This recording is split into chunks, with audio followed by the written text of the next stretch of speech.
Yeah, So she is. questions you do not want to ask because they trigger sales resistance. They're so overused. So Sally, tell me what's two problems that's keeping you awake at night? Never ask that question. It is Yeah. horrible. It is overused. Everybody knows what you're doing. Okay. Hmm. Or who besides you would be involved in the decision? All right. We don't want to ask it that way. We want to ask it in a way where it opens them up. Okay. Now, for B2C, which a lot of your people are on here, that's not really going to apply to them because it's really the husband and the wife or the husband or the wife. You're It's not right. like a decision-making process selling to companies. But if you're selling to companies, it's more like, can you walk me through your company's decision-making process when it comes to solving problems like this? And then like, well, first of all, I'm going to have to talk with Sally over at H&R, and then she's going to have to talk with Jim at IT because he's got to develop the software.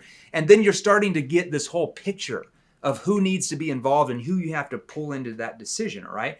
So those are questions you just want to avoid. You don't want to say like, what sort of budget do you have set aside? All Yeah, right. It's yeah, just a yeah. boring surface level question. All right. Where do So you it, go from that real quick, if you don't mind me asking? Because I love that we're seeing that with some of our B2B type clients or sales yeah. pros who are coming in.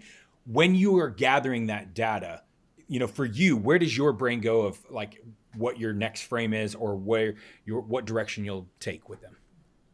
If I ask like, what can you walk me through your company's Yeah, decision and they making give process? you like, let's say there's three decision makers actually, logistically involved in that.